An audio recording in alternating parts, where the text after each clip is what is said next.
não existe eu estar num padrão repetitivo e a minha tomada de decisão tá ok. Sim. Não adianta eu estar no padrão repetitivo e eu não olhar para o meu eixo HPA, que é todo o eixo ali que dispara o hormônio, Agora eu o vou ter que cortisol. perguntar o que é o eixo HPA. Imagino que você já ouviu bastante, mas... Então, o eixo HPA é... Vamos lá, como é que eu posso te explicar? Porque eu não queria entrar numa anatomia aqui, não. Eu só fui falando tudo assim. bem. Se você quiser só dizer, só dar o significado... Então, o que acontece? Ele é nosso descobrir. eixo que dispara na adrenal, onde a produção de hormônio cortisol, que não é um hormônio ruim, tá? O cortisol, ele elevado, ele dispara a amígdala, ele te leva para esse lugar da ansiedade, de estar sempre disparada, mas é ele que controla o teu ciclo circadiano. Você precisa acordar com o teu cortisol alto. Por quê? Porque isso te dá o ânimo de manhã, a energia de manhã. Mas quando você está com isso desregulado, você vive ativada e a tendência desse cortisol é ao longo do dia ele ir caindo. Para de noite você ter o teu momento de descanso, relaxar e acordar bem de novo. Mas quando ele está desregulado pelo eixo HPA, que vai para adrenal, pituitária, enfim, você não consegue. E aí isso afeta todo o sistema que eu estou te falando. Porque o eixo HPA... ele fica mais ou menos... ele é um filtro que faz essa conexão endócrina. Então, quando você me perguntou, né, do intestino-cérebro, está tudo conectado.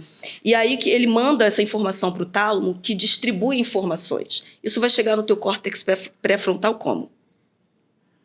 E aí você não consegue tomar decisões, você não consegue ter um filtro social. Entendi. E até, até peço desculpa, né, que você falou que não queria explicar tudo, mas eu acho importante. Não, mas eu acho importante, porque depois quando você começa a entender que a gente é uma máquina tão perfeita, mas isso não quer dizer que a gente não tem falha, a gente falha, exatamente, né? Só que tudo isso que você falou, e eu imagino que a Lilian também já pensou nisso, né, quer dizer...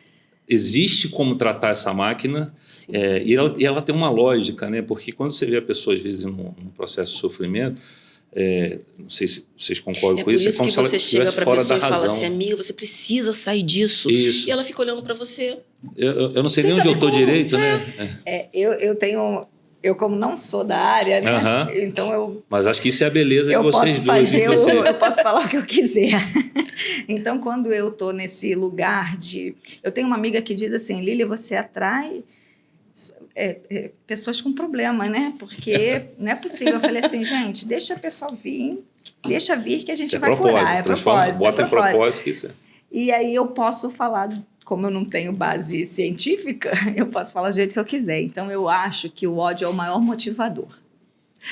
Então, quando a gente trabalha no ódio da pessoa, a gente faz a pessoa sair daquele lugar. E aí deve ativar alguma coisa. Então, mas eu ia falar isso, que deve ser um limite, exatamente. Né? O ódio é quase que uma representação de dizer, estou no meu limite, sim, né? Exatamente. Então, assim, quando eu mudei, quando eu vivi... Para eu querer falar sobre isso, é porque eu vivi, tá? Quando eu vivi, há 13, 14 anos, 15 anos atrás, eu vivi um relacionamento, e era um relacionamento abusivo, mas não era um relacionamento abusivo do jeito que... eu não fui espancada... Não aconteceu nada disso, mas isso não quer dizer que não tenha dor. A gente não está aqui classificando quem é legal, o seu é mais. Ela sofreu mais, ela sofreu menos. Não, era muita dor. Era muita dor de muitas coisas que aconteciam. É uma história, né? Exatamente.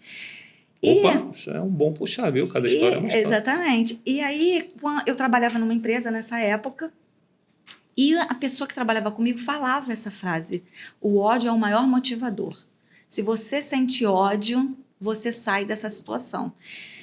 E eu comecei a pensar que aquilo que ele falava para mim, porque ele tinha muita violência psicológica, né? Tipo, nossa, para que você está tirando carteira de motorista? Porque isso mina, né? Confiança. Sim, você nunca vai ter um carro. Então, assim, ele falava coisas me diminuindo como ser humano, me diminuindo como mulher, me diminuindo como pessoa, me colocando numa situação sempre abaixo dele. Era quase um narcisista aí, não? E teve violência física também, mas a violência física não era extrema, mas era um puxão de cabelo, um empurrão. Então, assim, tinham coisas muito pesadas. que para mim eram muito pesados, que para outro pode ser, não. Igual uma vez eu vi um vídeo no Instagram que a mulher falava, nossa, ele era muito diferente, porque ele me tacou um tijolo, e o outro nunca fez isso comigo, só me batia. Eu falei, gente, bom, né? não, graças a Deus. Porra, melhoramos muito. Melhorou, porque assim, ela saiu de um... Ele tacava umas pedrinhas. Então, assim, ele não tinha uma agressão, eu nunca denunciei, mas eu quis sair disso. E eu usei essa frase, eu carreguei essa frase para a vida toda, o ódio é o maior motivador. Então, assim, a partir daí, quando ele falava assim, deixa eu criar minha filha, porque você nunca vai poder dar a ela o que eu posso dar. Eita. E, assim, eu saí do lugar que eu morava, eu moro muito melhor hoje, a minha filha estuda, ele não ajuda em nada. Minha filha se forma esse ano com 20 anos, ela vai se formar em odontologia. Então, é uma história que todo o ódio que ele me fez passar me fez criar a solução para o... Então, eu agradeço muito. Obrigada, querido. Você falou uma coisa que eu falo muito isso. Às vezes, eu também faço mentoria com algumas pessoas e tal, e a gente sempre chega um pouco nesse lugar, e às vezes a pessoa pergunta assim, mas então é culpa, né, da pessoa, do pai, da mãe? Eu falei, não é culpa, né?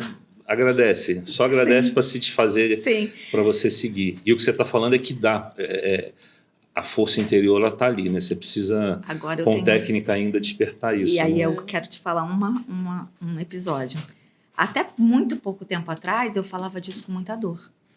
E eu chorava quando eu falava disso. E eu chorava de não conseguir passar, eu não conseguia falar sobre... Até bem pouco tempo atrás. E aí eu comecei a fazer um tratamento.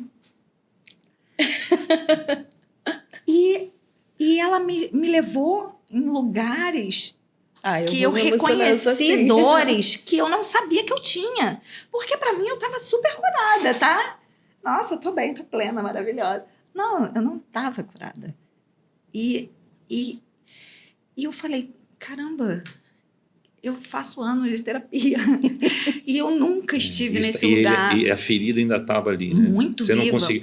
Por isso que o perdão ele não é para o outro, é para você. É para gente, né? Você ainda não tinha apagado aquela ferida. Então hoje eu falo obrigada, porque foi a partir dele que eu construí toda uma vida.